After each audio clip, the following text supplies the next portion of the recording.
अभिनंदन बोकारिया,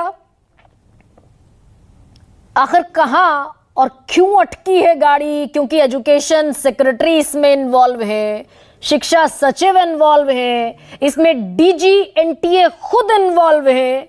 क्या यहां पे पेच फंसा है अभिनंदन बोकारिया?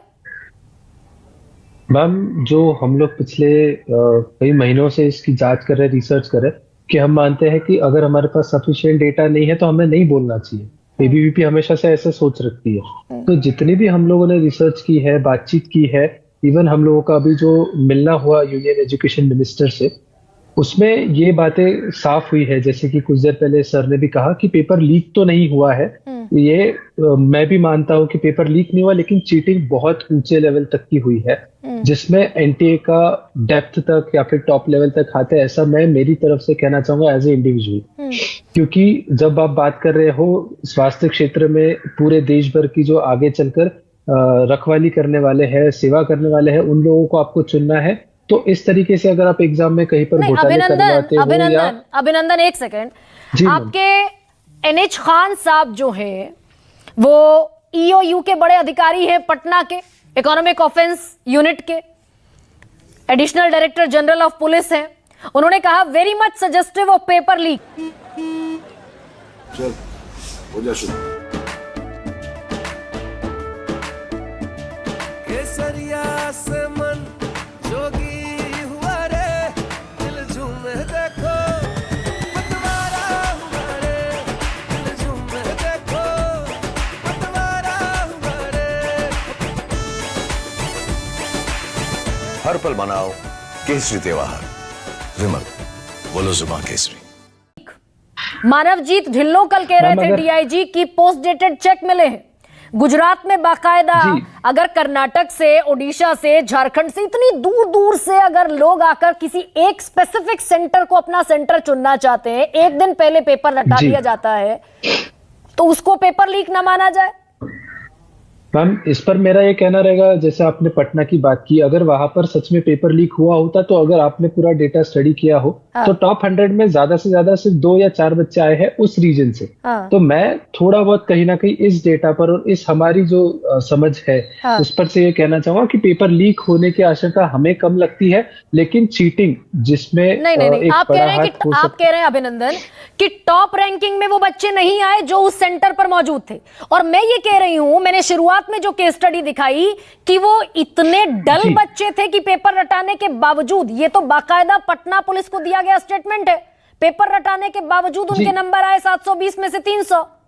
That means they are the most dull student who was appearing for the NEET examination, which is the most reputed examination, medical examination across India. Exactly. But ma'am, अगर आप देख रहे हो जहां दूसरी जगहों पर बात हो रही है, 67 में से 44 बच्चे ऐसे हैं जिनको ग्रेस मार्क देकर टॉप लाया गया। वहीं पर अगर ऐसा कोई सीन अगर हमें पटना में या ऐसा कहीं मिला होता तो वो कहीं तो भी एक एडिशनल पॉइंट होता कि हाँ, यहाँ पर पेपर लीक हुआ है।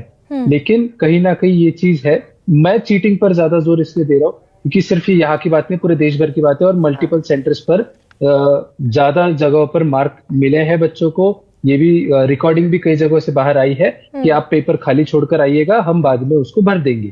तो ये एक अंदेशा मुझे दिखता है कि कहीं ना कहीं ये वहां पर भी हुआ हो सकता है। नहीं तो सरकार क्यों चुप है अभिनव? इस पर सरकार क्यों कोई भी एक्शन लेने में ये इतना स्लो रिस्पॉन्सिव है? हमारा स्ट्रिक्ट डिमांड यही है मैम कि इस पूरे घोटाले में, इस पूरे धांधली में सबसे पहले एक सीबीआई जांच होनी चाहिए, जहां पर अभी बात हुई है कि कोई एक पैनल बिठाया गया है। इस बात पर मैं अग्री करता हूं कि किसी थर्ड पार्टी की तरफ से ये जांच होनी चाहिए, तभी जाकर अभिनंदन मुझे ये बताइए, लोग इन्वॉल्व है। अभिनंदन ये बताइए कि वाई हमारा पूरा education system, why education ministry is running so low on this high priority?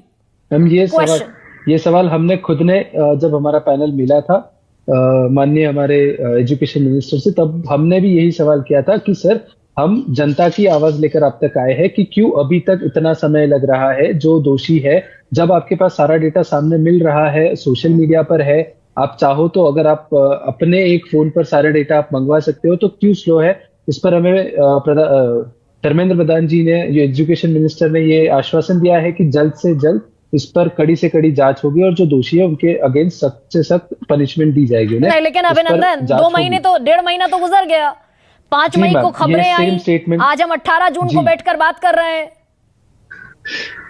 Ma'am, इसमें कहीं ना कहीं जो जांच करने के लिए अपॉइंटमेंट होनी चाहिए, जो कुछ भी होना चाहिए, उस पर तो जरूर सवाल उठता है। बट इस पर बाकी सारी चीजें एनटीए की तरफ से हमको as a individual, as a organisation, हमें लगता है कि एनटीए का इसमें कहीं ना कहीं कुछ इशू है, क्योंकि जब उन्हें पता चला 5 मई को ये सारी चीजें हो रही है, ये जानते हुए भी उन्होंने धीरे से कि भाई अभी सबका ध्यान पूरे नहीं, ये मीडिया भी का, तो पूरे कमाल है देश ना, का लेकिन ध्यान 4 अभिनंदन। जून को ये रहेगा। नहीं, मैं इस बात मैम। से इसलिए डिसअग्री करती हूँ बड़ा रिस्पेक्टफुली अभिनंदन, कि एनटीए पर जी, जी, डालकर कि भाई छोटी मछली को आप घेर लो और बड़ी मछलियां बच जाए। एनटीए किसके अंतर्गत आती है? नहीं, NTA human resource ma'am, development NTA ministry के अंतर्गत आती है। यस।